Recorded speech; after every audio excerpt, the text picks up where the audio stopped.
Good afternoon. This is Cletus Davis from Ultimate IT Guys, and welcome to our technology and security webinar. In today's webinar, we will be discussing scams and how to stay safe. We're actually going to look very specifically at a scam that one of our customers showed us last week.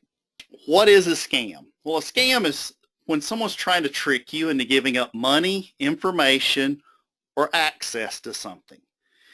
Most of the time, there's some type of financial motivation behind these types of attacks, but you also could see these kinds of attacks coming from someone that's trying to retaliate against something or that's trying to do harm. But most of the time, there is a financial motivation behind these types of attacks. Why do scams work? Well, first of all, they tend to seem real. They tend to use words and names. They do a lot of name dropping like, well, I'm from the FBI or I'm from IRS or Microsoft. So they try to make it seem real. Or if it's coming in an email, they'll try to use the logos and stuff from the companies because, well, it's real easy to grab those logos and stick them in their stuff. So they try to make it look very real. Another thing that makes scams work is that they tend to take a little bit of truth and then they mix it with a lie. And so it makes it more real, more believable because there is some truth in what they're saying. And then, of course, they also work because, well, the scams usually are preying on fear. And if there's a fear, we're afraid that something bad is going to happen. We're afraid that we're going to miss out on something, which is the next one here. We don't want to miss out on stuff. A lot of times they'll be really high pressure, sensationalized, and so that's why scams work as far as just the general thoughts here. It's because they seem real, they mix truth with lies, they prey on our fears, and it's just our general nature to not want to miss out. So things that we need to watch out for. Well, the first thing was, well, they claim to be legitimate. They claim to be from those places we said a moment ago, IRS, FBI, Microsoft, Google, the phone company, your internet provider. They claim to be from a place that you know and that you would generally either have some authority over you or that you would have some kind of trust with. That's their first thing. They usually try to make some kind of claim like that. Then a lot of times they tend to be very pushy. So if somebody's being really pushy, that's a good sign that it's probably a scam. If they're making threats against you that, well, if you don't do this, oh my gosh, this bad thing, we're going to take over your computer or we're going to shut down your access to something. If they're making threats, that's usually a good sign that it's some type of a scam. If they're doing the good old, if it sounds too good to be true, well, it probably is. They're making sensational claims or outrageous claims. Watching out for those types of things. And another one I didn't put on here is the time-sensitive thing. The scammers tend to borrow a lot of their tactics from marketers. One of the old marketing adages is if something is time sensitive and you're going to run out of time on something like a sale ends on Saturday, you're more likely to want to hurry up and rush out and buy something. Well, the same thing's true here. If they can try to put some type of, you have to respond by 6 o'clock or we're going to do this, makes you seem like there's more urgency to it. So those are the kind of things to watch out for. If they're claiming to be from some legitimate place, well, check them out. Don't take their word for it. If they're being real pushy or threatening, and then just the sensational claims or the, oh my gosh, this is going to run out tonight, you've got to do something right this second, probably not really true. Those are things just to be watching out for. I want to talk about a recent scam, and this is one that one of our customers passed along that they received last week. Thought it was an interesting one because it's a little bit different twist than what we've been seeing a lot of recently. It's kind of a mix of old and new. So they had an email claiming to have your email address and your password. And they actually told them, here's your password. And it was that person's password. They say if you don't pay them, in this case, like $5,000, they're going to load pornographic images to your Facebook account or to some other social media, could be your website. But the point being here is they're making two claims. They're claiming they have your information. They have your email address and your password. And most likely they do. They're actually showing you that and trying to prove that to you. And we're going to talk more about that in a minute. But the second thing right here is that they make a threat to do something bad if you don't pay them. And this is slightly different than the ransomware type threats that we've been talking about a lot recently. This time they're threatening to do something if you don't pay them. So this is more of extortion. It's blackmail. So they're threatening to deface your social media or your website. Another twist you would see on this one is they might threaten to lock you out of all your online accounts. So this could be kind of a combination of blackmail and ransomware. Instead of locking up your files, they would lock you out of your accounts, remove your access to things. So that would be kind of the claims that they're making. So let's look at this. Basically, you've got a couple of new twists on a couple of old things. They're taking blackmail or extortion.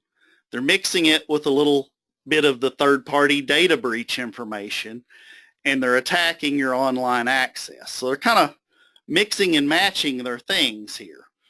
And that's what we've started to see more of in recent times. A lot of the scams, whether it's a phishing type scam or whether it's one of these threatening type scams, changing up. Sometimes they're going back old school and going back several, 10, 20 year type stuff that they're bringing back. It's kind of like the old adage from Proverbs, there's nothing new under the sun. They just rehash scams from the past and combine it with new things like the internet and online access. And it's made very easy for them to do that because of all the third-party data breaches. A partial truth that's in their claim here. They do have your email address and your password. Now the question is they may or may not have access to your Facebook, your email, or other accounts. Some of that's going to depend on if you've reused the same password everywhere. At the very least, you should make sure that you're not using the same password on your personal stuff and your business stuff. But really, you should have a separate password for each account, which I know anymore that gets out of control in a hurry. But that would be the best practice. So we kind of need to know a little bit more about that to know what action to take. And we'll talk a little bit more about that in a minute. So why am I being attacked? Well, it goes back to the third-party data breaches we've been talking about in recent months.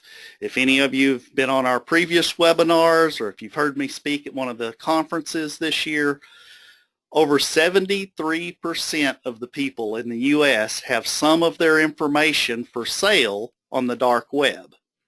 That's 7 out of 10 of us have our information out there. The bad guys, the criminals, the hackers, they have our information. Another scary one is over 18% of the U.S. population has their social security number found for sale on the dark web by the criminals. If your information is out there, you're at a much higher risk of these types of attacks.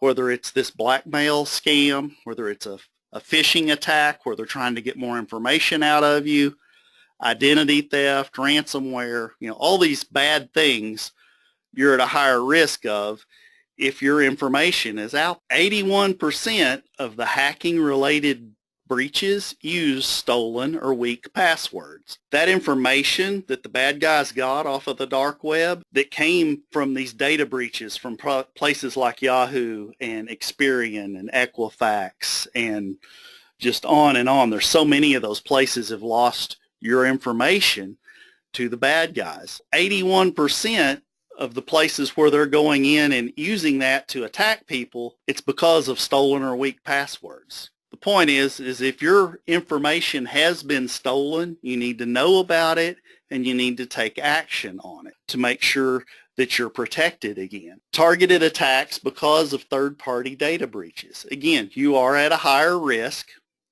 of being attacked with the things like phishing, ransomware, wire fraud, and direct type data breaches.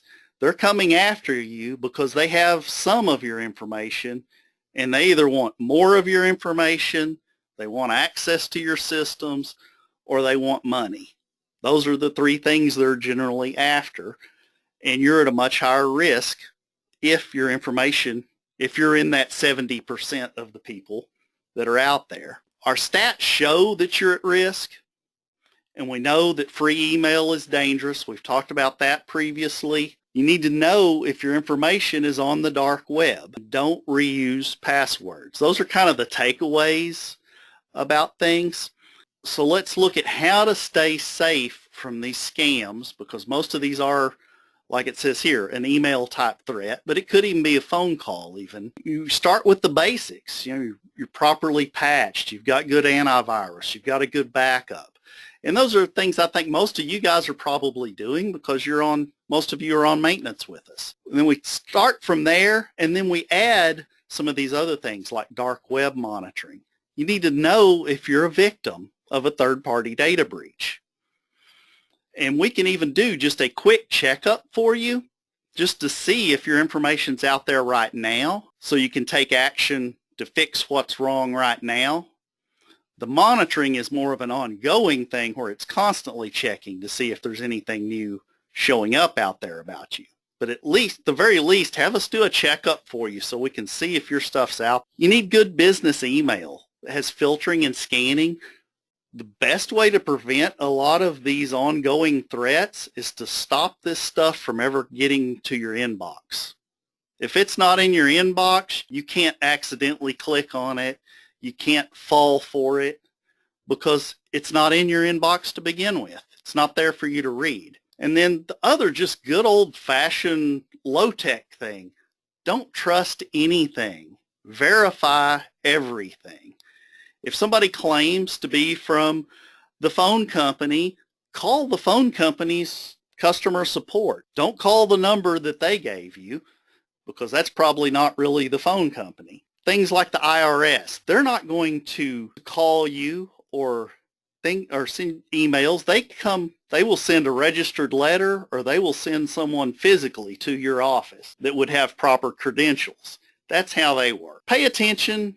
Don't trust things. If it doesn't seem right, it's probably not right. And then, of course, we can help you. We can do an identity checkup for you. We can do a quick check, see if you've been a victim and what needs updated and where it needs to be updated. And the best way to do that is to check all of your work and personal email addresses, because really, if they've got any one of those, you are at risk. We need to know where the places are and go fix the real root problem out there, which could mean something as simple as changing password at some places. Or it could mean in some cases maybe you need to change your email address, or maybe you need to get a new account with someone. Those are all things to look at, and all of that is according to how much information is there and how much damage that they've done as to what the right course of action is. But we can help you get through that and tell you what you need to go do to take care of it. And then, of course, we have our other traditional services, our preventative maintenance. Again, most of you are already doing that. And then we have additional services like our business email, the network protection, the dark web monitoring, security assessments. We can help you with all of that. That's the main thing, is just you need multiple layers of protection. You need to make sure you're taken care of. If you want to ask a question later, you can always email me or Patricia, and we will be glad to try to get you an answer or check on things for you. You can send that to C. Davis at Ultimate IT Guys or Patricia at ultimateitguys.com. Thank you very much. Have a good day.